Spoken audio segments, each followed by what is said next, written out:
Bonjour et bienvenue dans le cadre exceptionnel du château de Fontainebleau pour ce nouveau numéro de l'Essonne en hauteur. En cette année 2015, nous commémorons la chute du Premier Empire, dont le commencement de la fin s'est précisément joué ici, avec la première abdication de Napoléon le 6 avril 1814 et les adieux de l'empereur à sa vieille garde, au pied du célébrissime escalier en fer à cheval de ce haut lieu du patrimoine et de l'histoire de France.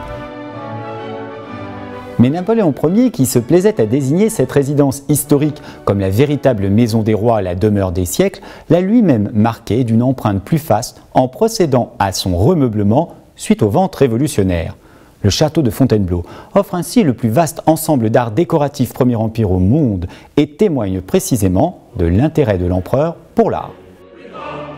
Si le bilan politique du souverain entre grandeurs et dérives est toujours l'objet de débats animés, son bilan culturel est considérable et incontestable, renouant avec la pratique des grandes commandes royales et le goût des bâtiments, réorganisant profondément la pratique des arts, l'empereur voit dans la relance du luxe un ferment économique et un soulignement glorieux de son règne. C'est précisément le propos de Jean-Michel Legnaud, historien de l'art, spécialiste des 19e et 20e siècles, directeur de l'école des Chartes, dans un magnifique ouvrage précisément intitulé « Napoléon et les arts » et publié aux éditions Citadelle et Masneau. Mais avant d'aller retrouver notre invité dans la chambre du roi de Rome au cœur du musée Napoléon du Château, nous avons rendez-vous avec Christophe Beyeler, son responsable, pour nous parler du rapport qui unit Napoléon au château de Fontainebleau.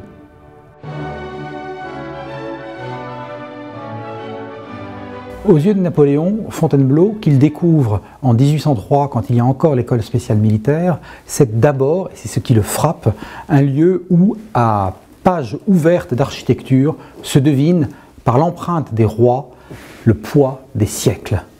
Et si Napoléon remet en selle Fontainebleau, après une période de déshérence due à la Révolution, c'est que tout simplement, là comme ailleurs, il entend remettre en avant les biens de la couronne et que celle-ci brille des 1000 perles dont les Bourbons l'avaient dotée et qu'il entend de nouveau lustrer. Il a voulu que brille son pouvoir de mille feux et pour ce faire, il fit livrer, par le biais de la maison de l'empereur qui orchestrait les commandes, les productions des meilleurs artistes ou artisans parisiens. À titre d'exemple, dans l'ancien cabinet à poudre du roi, devenu en 1808 chambre à coucher de l'empereur, eh bien, ce sont les noms de Rode pour le lit d'apparat, de Brion pour le paravent, de Thomire pour les feux de Jacob Desmalter, pour le guéridon orné d'un médaillon de Diane, de Salandrouze à Aubusson pour un tapis point savonnerie. Ce n'est pas un atelier historiographique ou hagiographique flatteur, hein. Ça n'est pas le but. Il s'agit de rendre compte de ce qu'a été cette décennie décisive 1804, 1814, 15, et à cette fin sont présentés successivement le sacre de 1804, la table impériale, puis succède une salle qu'on pourrait appeler Paris, capitale du luxe, où l'on voit les merveilles livrées pour le général Moreau et hop, efficacement prises en 1804.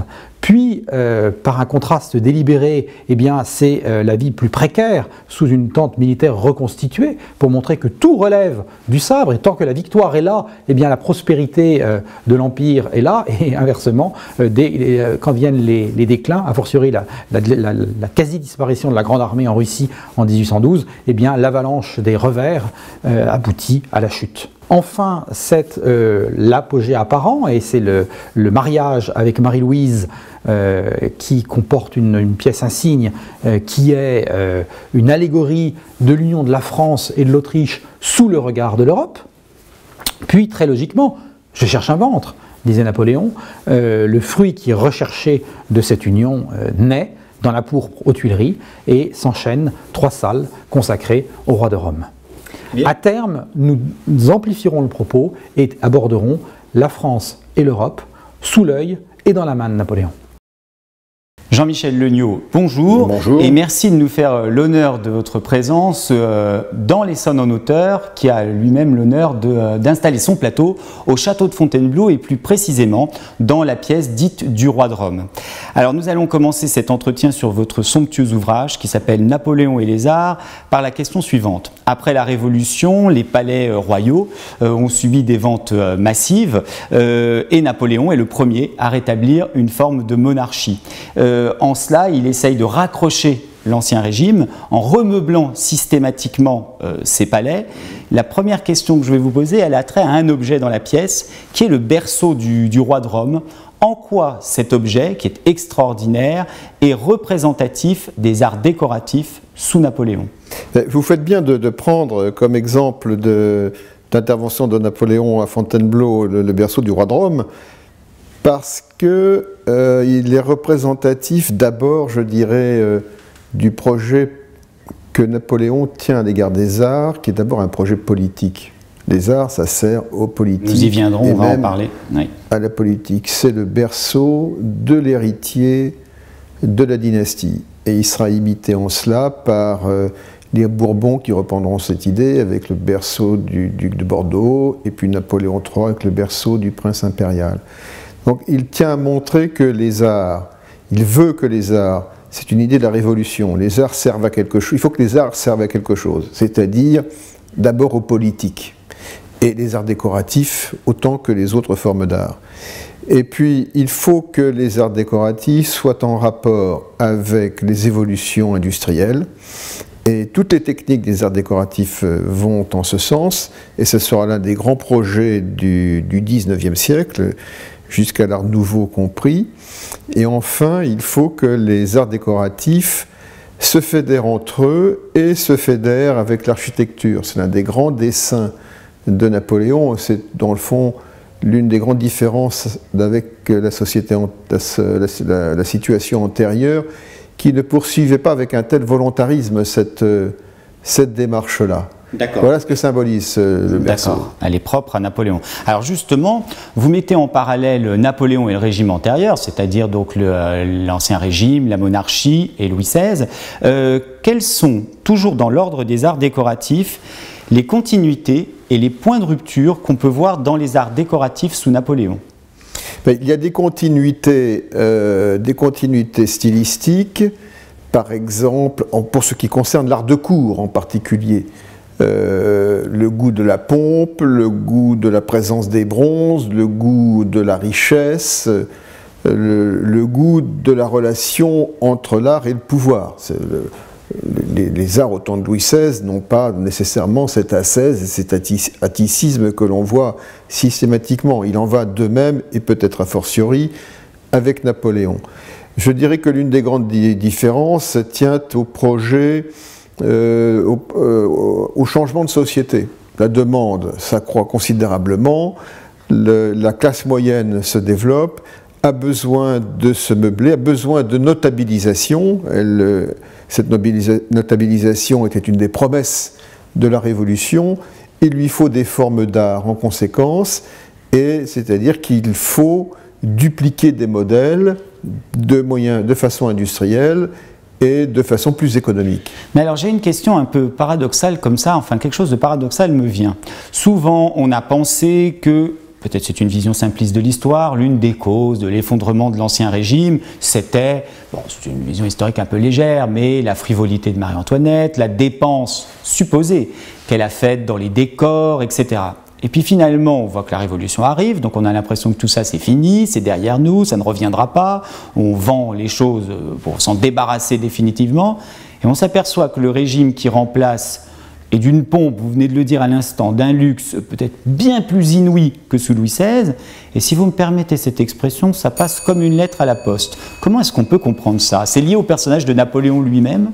Napoléon, effectivement, est le premier à considérer que le vandalisme révolutionnaire, pour prendre un mot facile, constitue un gâchis terrible, et il n'a de cesse de panser les plaies des monuments. Enfin, le premier grand restaurateur, au sens où on l'entend au XIXe siècle, c'est Napoléon. Il fait restaurer tous les anciens châteaux royaux devenus châteaux impériaux.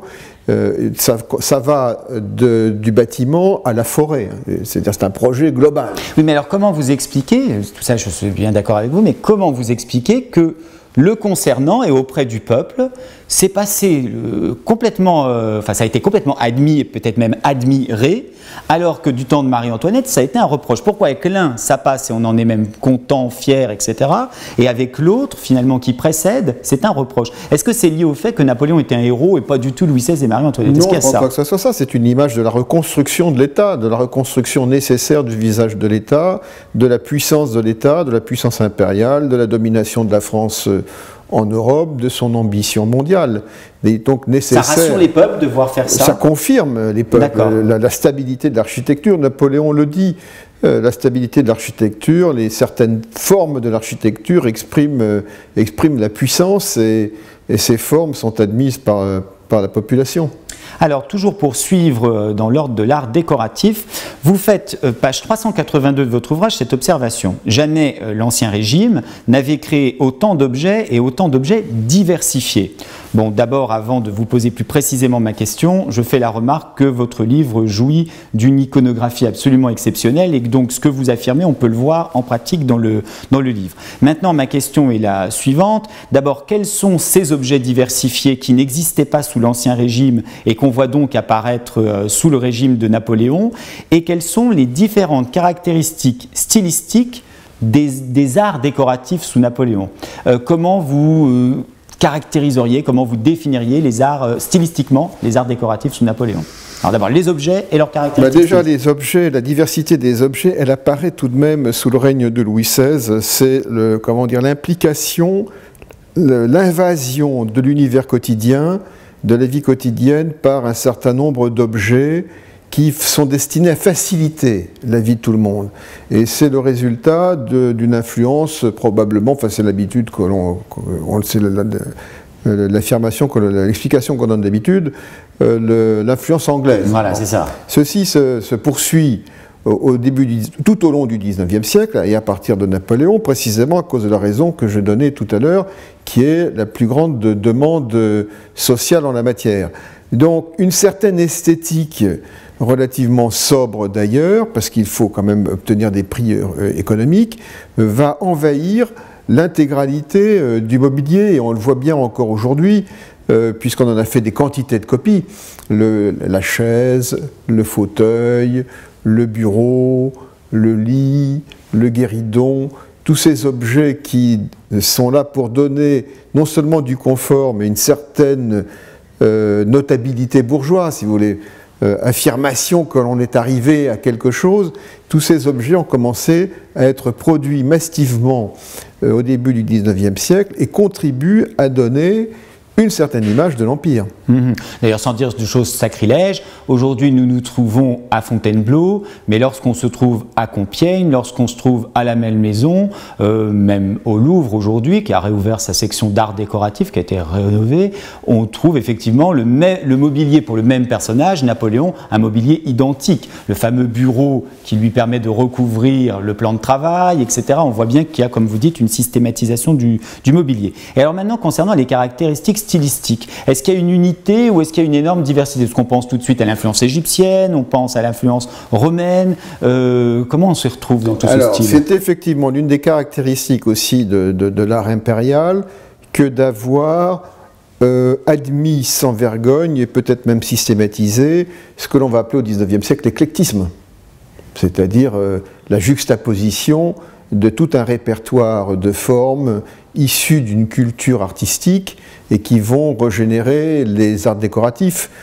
Tout ce que vous avez cité, en effet, bon, on peut ajouter l'Égypte, Étrusque, Rome, et bientôt d'ailleurs le Moyen-Âge. J'ai été étonné parce que je pensais que c'était beaucoup plus tard. Tout cela, la Renaissance qui apparaît aussi, et toutes ces formes d'art alors vont se disputer, vont se juxtaposer, vont avoir chacune leur connotation propre progressivement, et ça va contribuer à donner une image diversifiée et en même temps unie de l'art impérial, qui dans le fond est peut-être le premier à affirmer avec puissance que la modernité, c'est d'abord le fait d'assumer les cultures du passé. C'est quelque chose qui est d'ailleurs qui nous parle toujours du coup. C'est une question qui est déterminante, effectivement, qui a marqué tout le 19e siècle. Vous citez Baudelaire d'ailleurs concernant la fameuse définition de la modernité de Baudelaire. D'accord. Alors on a parlé des formes, mais il faut aussi parler des couleurs, et je crois que pour cela on est dans la bonne pièce, parce que j'espère que ça passera bien à l'écran, mais nous sommes dans une pièce extrêmement colorée, et on peut dire que, en particulier concernant les tissus d'ameublement, le style Empire est un style aux couleurs audacieuses. Qu'est-ce qu'on peut dire sur les couleurs? Et je pense qu'il y a aussi quelque chose à dire sur l'évolution technique. Alors déjà, ce qu'il faut dire, c'est que pour tout ce qui concerne l'industrie du textile, en particulier de la soie, à tout cela, Napoléon est extrêmement attentif. Et il considère en particulier que Lyon constitue une sorte de trésor industriel, et il pense qu'il vaut mieux subventionner cette forme d'industrie produisait à la perte, oui, que de la voir disparaître. Donc il la soutient. Et d'ailleurs, Louis XVIII va continuer de la même manière, ce qui fait qu'on va voir des réserves jusqu'à nos jours d'ailleurs de tissus. Donc il soutient cette forme d'industrie. Et il convoque aussi les sciences au secours de cette industrie, pour le développement de cette industrie. Les chimistes sont conduits à essayer de trouver des substances qui permettent de garantir la durée des couleurs. Bon. Donc cette production lyonnaise, il faut la réinsérer dans l'ensemble des grands châteaux, bénéficie de la grande commande impériale, et elle est orientée en direction d'un certain goût, en effet, qui apprécie des couleurs éclatantes, voilà, luxueuses. Ce ne sont pas des couleurs sombres, ce ne sont pas des couleurs aussi légères et claires que celles de la Restauration. Le jaune Empire se distingue bien tout de même des jaunes que l'on aime à l'époque de la Restauration. Il tend plus sur l'or que sur la jonquille. L'Empire a sa gamme de couleurs, et ça contribue à lui donner sa propre personnalité. D'accord. Alors, je rebondis aussi sur quelque chose que vous venez de dire. Vous avez évoqué l'action de Napoléon pour soutenir la soierie lyonnaise, mais finalement, c'est une action qui concerne tout l'ancien système royal de commande, si on réfléchit. C'est-à-dire que toutes les grandes manufactures sont à nouveau sollicitées, alors que je pense qu'entre la Révolution, le consulat, etc., elles avaient été un petit peu laissées de côté. Donc ces grandes manufactures qui sont Aubusson ou Gobelin pour les tapis, Lyon pour la soie, quelles autres manufactures on pourrait citer encore? Enfin, en tous les cas, toutes les grandes manufactures royales, eh bien l'Empire les fait siennes et les ressollicite. Oui, mais là, il y a sur le plan économique, il faut tout de même distinguer les manufactures à privilège. On peut rajouter la manufacture de Sèvres, par exemple. Bien sûr, pour la porcelaine, voilà. Qui est la manufacture et l'industrie de la soie, qui est entièrement privée. Ce sont quand même deux modes de production qui sont radicalement différents. Et l'une des données importantes à avoir en tête, c'est tout de même le blocus continental. Bien sûr. Le blocus continental contribue à poser des problèmes de marché. Donc, en contrepartie, les industriels privés vont essayer d'obtenir des aides. D'accord. Alors évidemment, on touche à un sujet par rapport à un homme, mais la décoration est souvent rattachée à des femmes, et on ne peut pas dire qu'elles aient été absentes de l'influence sur leur épanouissement du temps de Napoléon. Qu'est-ce qu'on peut dire de l'influence des femmes sur l'expansion, la renaissance des arts décoratifs sous Napoléon? Joséphine, en premier, joue un rôle extrêmement important. La deuxième impératrice, Marie-Louise, et bien sûr aussi les sœurs de Napoléon, qui vont d'ailleurs contribuer à exporter d'une certaine façon les tendances françaises, Pauline, la princesse Bacchiocchi, etc. Madame Mère, c'est pas une femme très intéressée par la décoration. Elle est plus discrète dans ce rôle-là. D'accord. Mais l'une qui va avoir un rôle important dans la détermination du goût, c'est Joséphine. Oui. Donc, bien sûr, et la Malmaison va jouer un rôle considérable dans la transformation des choses. C'est Joséphine qui a fait Percier-Fontaine, et c'est Joséphine qui va défaire d'une certaine façon Percier-Fontaine aussi. D'accord. C'est une femme à qui Napoléon s'est fié, même après leur divorce, pour le goût, je crois, qui lui a toujours fait très confiance. Elle avait manifestement une très grande culture, une très grande sensibilité, elle s'entourait d'artistes, et elle avait des goûts originaux. Alors vous venez de nommer un tandem qui est à peu près à chaque page de votre livre et dont on ne peut pas faire, sur lequel on ne peut pas faire l'impasse. Ce tandem, c'est Percier et Fontaine. Je crois que je devrais poser ma question à l'envers. Quel talent ils n'avaient pas dans le domaine des arts, parce qu'ils ont travaillé à tout, que ce soit l'architecture, la décoration, l'ameublement. Qui sont ces Percier et Fontaine? Quelle est leur formation? Comment émergent-ils? Comment sont-ils distingués? Et puis, finalement, qu'est-ce qu'on leur doit? C'est quoi le bilan de l'action de Percier et Fontaine dans l'épanouissement, là encore, des arts sous Napoléon? Alors, ce sont deux architectes qui se sont connus dès leur jeunesse dans le cadre de leurs études à l'Académie royale d'architecture, puis à Rome, qui se retrouvent ensemble à la fin de la Révolution. Ils ont l'un et l'autre tiré passablement le diable par la queue. Et puis il se trouve que Joséphine a entendu parler d'eux, et en particulier de Fontaine. Tout ceci est très bien raconté par Fontaine dans son journal, qui est un énorme ouvrage autobiographique très précis. Et il y en a un qui est assez dominateur et autoritaire, quoique habile, et un autre qui est très artiste, très créatif et assez timide. Et finalement, le mélange des deux? Le mélange des deux fonctionne très bien. Fontaine, c'est la face cour, et Percier, c'est la face atelier. D'autant que Percier est un excellent professeur et s'entoure d'un grand nombre d'élèves qui contribuent à la réalisation de l'œuvre des deux. Et c'est très difficile, en fait, de séparer les frères siamois. Ils ne vont pas l'un sans l'autre. Ils ne vont pas l'un sans l'autre. Finalement, Percier et Fontaine sont les roues et combalusiers, si j'ose cette expression, des arts décoratifs et du Premier Empire. Mais alors, ce style, vous en dites aussi, enfin, vous ne négligez pas la critique qu'il accuse parfois. Voilà ce que vous dites. Pour autant, c'est un style qui ne fait pas l'unanimité. Le style Empire est parfois méprisé parce qu'on a surtout de lui l'image d'un style pompeux par un homme de petite extraction, lourd, trop doré, nouveau riche. Alors, est-ce que vous partagez, bien qu'ayant fait un livre sur ce sujet, cette opinion, et qu'est-ce que vous avez à dire sur les critiques? À titre personnel, je ne partage pas du tout ce point de vue, même si l'on peut remarquer aussi, en effet, que le style Empire ne néglige pas les effets décoratifs. C'est un point de vue qui, je dois dire, j'étais surpris, s'exprime encore aujourd'hui. Dans des milieux peut-être pas fondamentalement cultivés, mais censés amateurs.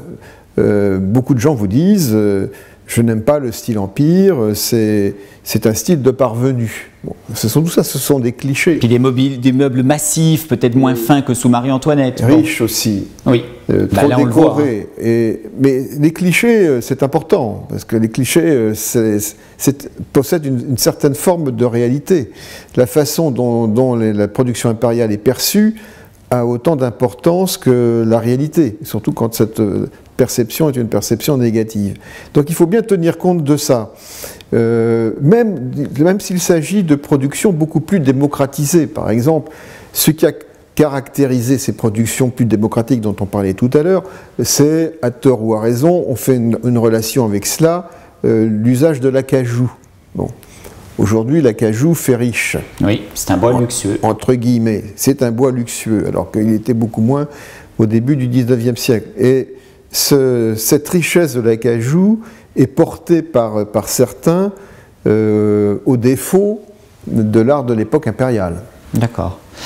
Alors, on a surtout évoqué là, dans cette première partie de l'entretien les arts décoratifs, et est-ce qu'on peut dire que quand ils arrivent à une telle perfection d'exécution, ils peuvent être assimilés à des arts majeurs? Vous dites là encore dans votre livre, page 303, que Napoléon a essayé de placer les arts décoratifs au niveau de ce qu'on appelle les arts majeurs et dont on va parler. Est-ce que c'est votre opinion? Bien sûr, je crois que de toute façon, l'une des idées, c'est d'éviter de considérer qu'il y a une hiérarchie des arts. Et l'une des caractéristiques de l'époque impériale, c'est que les arts décoratifs contribuent à un projet d'unité stylistique auquel tous les arts, sans distinction, sont appelés. Et le chef d'orchestre de tout cela, ce n'est pas n'importe quel type d'artiste d'ailleurs, c'est l'architecte. Les arts décoratifs, comme la peinture, comme la sculpture, sont des arts qui se rattachent à l'architecture de façon à créer ce que Victor Hugo va appeler l'œuvre d'art totale. Hein. C'est ça. Et ce projet qui va durer jusqu'à l'époque de l'Art Nouveau. D'accord. Alors, est-ce que Napoléon aimait les arts tous les arts d'une manière égale? D'abord, je pense que Napoléon aimait les arts. Oui, c'est ce que vous dites. Contrairement à ce qu'on dit souvent, Napoléon n'a peut-être pas une culture gigantesque, mais enfin, c'est quand même pas quelqu'un qui ne possède pas une intelligence ordinaire, et de plus, il possède une expérience extraordinaire. C'est ce que vous expliquez, qu'il a énormément voyagé. Il a énormément voyagé, il a tout vu, il a vu beaucoup de choses, il a vu des choses que beaucoup d'artistes eux-mêmes n'ont pas vues. Donc il est en état d'avoir un certain nombre de jugements personnels par comparaison. Deuxièmement, la famille Bonaparte, du cardinal Fesch aux princesses sœurs, c'est à l'évidence une famille qui aime les arts, en particulier la peinture. Hein. Même Lucien, peut-être particulièrement Lucien le républicain qu'on voit comme un personnage un peu à la Spartiate, Lucien a une collection de peintures, protège le peintre Le Thiers, donc je ne vois pas pourquoi Napoléon n'aurait pas lui aussi ce goût-là, il aime les arts. Bon. Et puis comme vous dites, il a une rapidité de préhension qui fait qu'il ne peut pas être insensible à ce qu'il voit autour de lui et qu'il comprend très vite. C'est certain, quand il préfère Gros à David... C'est un jugement sûr. C'est un jugement sûr. David est un très très grand peintre, c'est évident. Mais Gros est infiniment plus proche de l'épopée impériale. C'était lui le véritable visage de l'épopée impériale. Ce qu'on n'a pas toujours, enfin ce que la postérité ne retient pas toujours, voilà. Parce qu'on retient toujours cette image du tableau du Sacre dont nous allons reparler. Alors, il y a un art majeur justement dont on va parler. Vous disiez que finalement tous ces arts se rattachent à l'architecture et c'est celui-ci dont on va parler. On a souvent l'impression, concernant l'architecture, que, prenons la capitale, parce que c'est très important, Paris n'a pas beaucoup bougé, en particulier sous le règne des Bourbons, et alors a fortiori à partir du règne de Louis XIV, parce qu'il s'est installé à Versailles, qu'il a concentré ses efforts là-dessus. Et puis, passé Napoléon, eh bien, il y a finalement son neveu qui lui fait un peu de l'ombre, parce qu'on retiendra surtout qu'au XIXe siècle, celui qui a modifié Paris, c'est Napoléon III, avec Haussmann. Et Napoléon, au milieu de tout ça, je pense que les gens ne se rendent pas bien compte. Or, vous montrez quand même de votre livre qu'il a eu un rôle dans l'architecture, que tout n'a pas réussi, mais voilà. Quel est le rôle de Napoléon dans l'architecture à Paris? Citez-nous quelques grands monuments qu'il a réalisés, dont certains parleront immédiatement à nos spectateurs. D'abord, il a une ambition qui a été poursuivie tout au long du XIXe siècle, qui est de faire de Paris la capitale du monde. C'est ça. C'est-à-dire, qu'est-ce que c'est qu'une capitale? C'est le lieu où se trouvent les grands bâtiments administratifs de l'État, bien sûr, mais c'est aussi un lieu dont la monumentalité urbaine, c'est-à-dire la voirie et les monuments, est d'un tel colossal que la ville est indiscutablement la capitale mondiale. C'est l'ambition qu'il a eue. Cette ambition, il n'a pas pu la conduire à son terme. C'est ça. Mais il l'a léguée à Louis-Philippe et à Napoléon III. Et c'est Napoléon III qui est parvenu à faire de Paris cette capitale mondiale pendant un certain temps dont rêvait Napoléon Ier. Mais c'est étonnant ce que vous dites. Vous croyez vraiment qu'il y a eu une filiation, entre guillemets, quand Napoléon III réalise ce qu'il fait dans Paris, vous pensez qu'il le fait consciemment à la suite de Napoléon Ier? C'est pas un projet tout à fait personnel, d'après son expérience anglaise? Non, mais c'est repris peut-être, mais enfin il a beaucoup lu, il a vu tout cela. Bon, cette idée qu'a Napoléon de concevoir d'immenses avenues qui seraient bordées de galeries interminables, de faire passer Paris, qui est une ville importante, mais une grosse ville de province, je dirais, en dehors du Louvre et de Notre-Dame de Paris, à une gigantesque capitale, c'est Napoléon qui l'a eu, on ne s'en rend pas compte, parce que bon, la rue de Rivoli est resté un projet avorté, que le palais du roi de Rome sur la butte de Chaillot n'a pas été construit, mais il y a quand même des marques. Bon, l'Arc de Triomphe, on pense à cette chose-là évidemment. L'Arc de Triomphe, la jonction du palais Bourbon avec la place de la Concorde jusqu'à la Madeleine.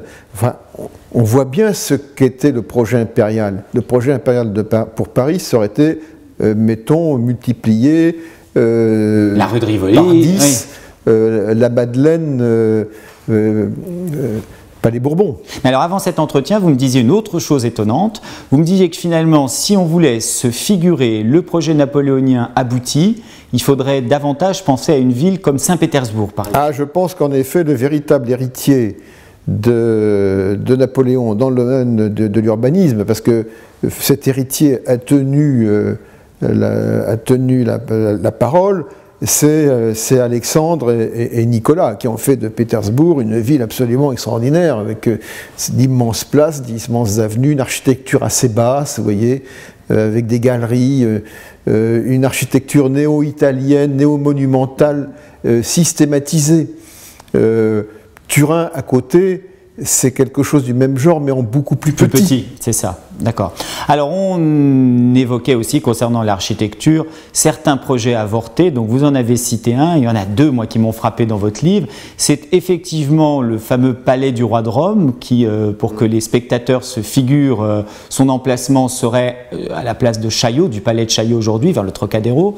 Et puis, alors, il y a un autre projet, plus rigolo, si on peut dire, qui était un projet d'une statue d'éléphant gigantesque, qui lui-même a navigué en tant que projet, puisque d'abord il était question d'installer cette statue d'éléphant sur la butte de l'Étoile. Voilà, exactement, là où se trouve l'Arc de Triomphe. Et puis ensuite, on aurait pu trouver cette statue éléphant fontaine, je crois aussi, parce qu'elle avait une dimension de fontaine, il me semble. Cette statue éléphant à vocation de fontaine à la place de la colonne de la Bastille. C'est ça. Alors qu'est-ce que c'est que cette histoire d'éléphant ? Alors en fait, il s'agissait d'aménager la colline de Chaillot et le sommet de la colline de Chaillot, c'est-à-dire l'extrémité de Paris, là où passe la douane. Et on perçoit les octrois, les taxes indirectes pour l'entrée des marchandises. C'est aussi un rendez-vous de chasse au départ avec des voiries en étoile en direction des forêts. C'est pour ça que ça s'appelle l'étoile. Et il avait été question, qu'est-ce qu'on allait mettre au sommet de cette butte ? Donc on a pensé à y mettre l'un des symboles bien connus de la puissance.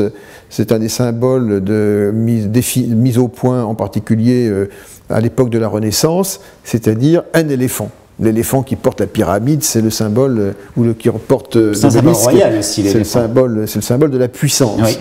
Donc, on voit ici, je vous interromps, mais pour faire référence au château de Fontainebleau, on le voit dans une autre galerie, à une autre époque, représentant François Ier dans la fameuse galerie du primatisme, où l'éléphant est le symbole du roi. Mais excusez-moi, vous avez à Chambéry, mais un tout petit peu plus tard, une trentaine d'années plus tard, une fontaine en bronze, où l'on voit 4 éléphants qui sont dos à dos. Mais alors ça n'a pas marché, cette fontaine. Là, cette idée-là n'a pas été maintenue. C'était à Lavoine qui avait eu ce projet d'éléphant, et on a préféré y placer une porte monumentale, une porte de triomphe pour l'arrivée des armées. Et c'est vrai que c'était une bien meilleure idée, il faut dire, que c'était l'Arc de Triomphe.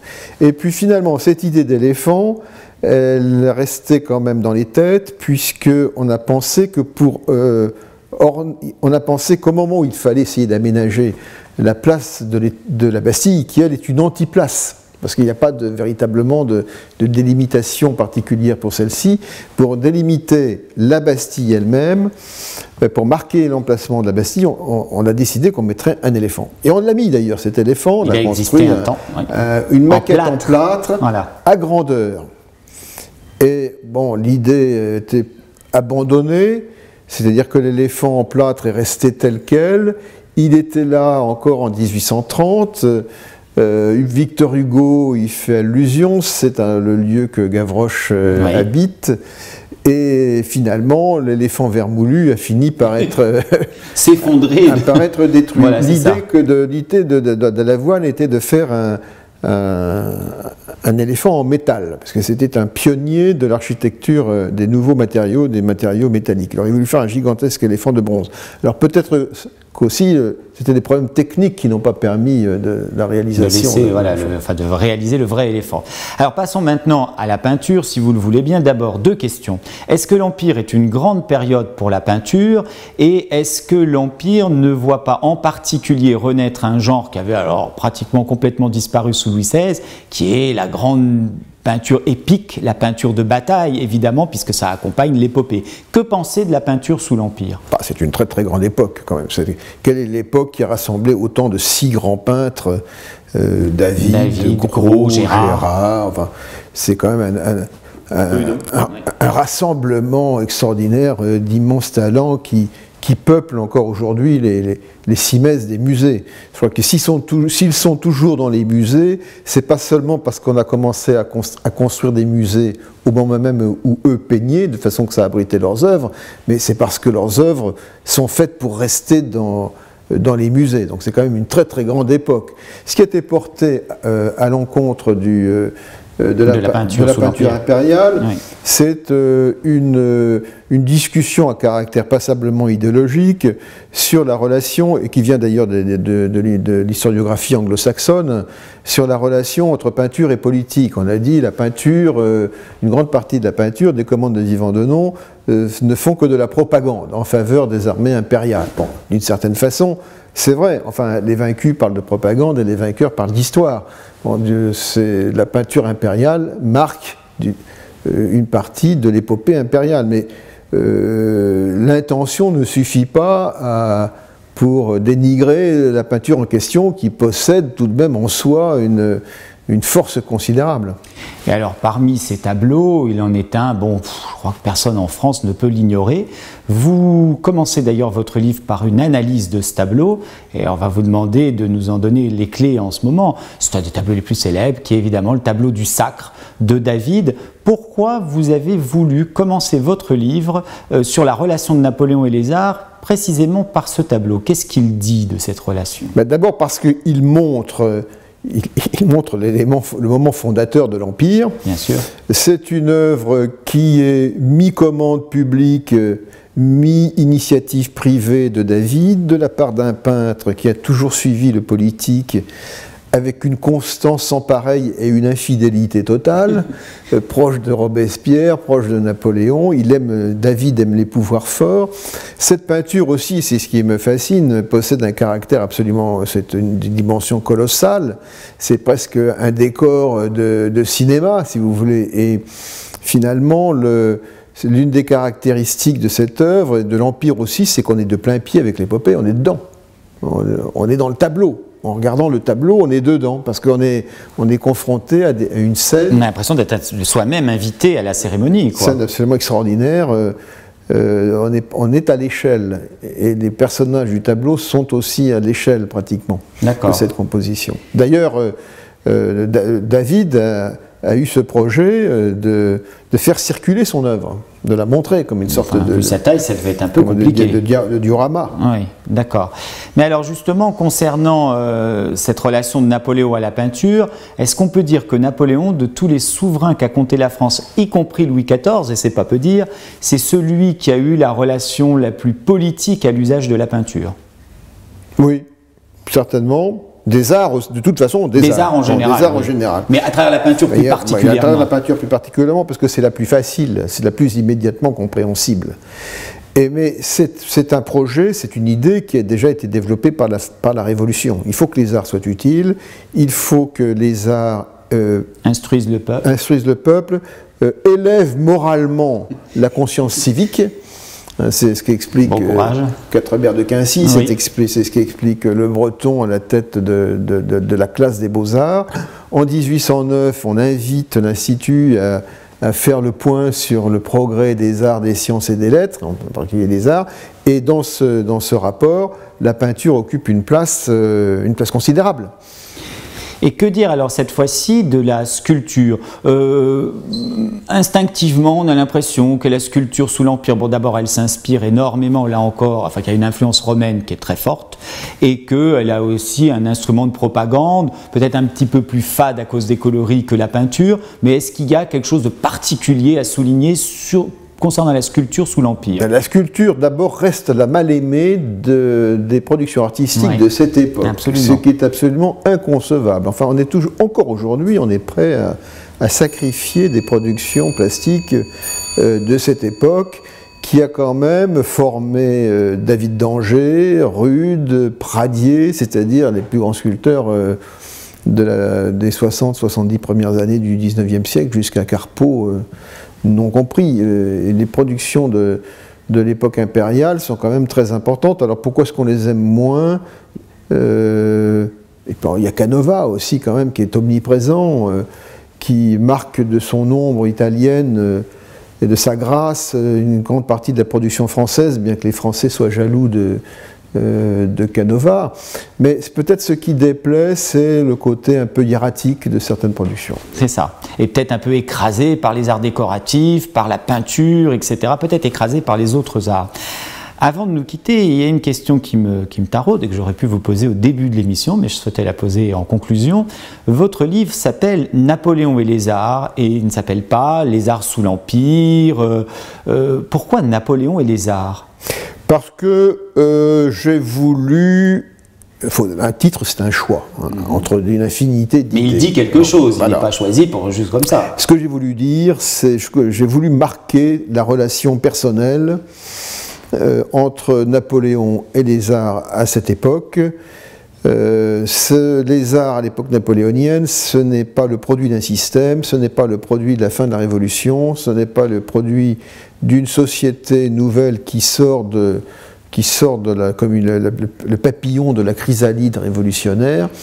C'est le résultat d'abord de l'intervention personnelle. Et à ce titre-là, nous sommes bien dans une continuité française.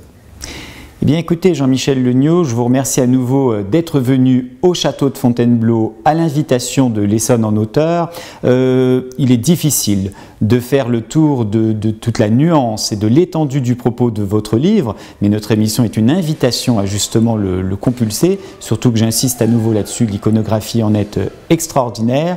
Donc à nouveau merci Jean-Michel Legnaud d'être venu à l'invitation de l'Essonne en Auteur.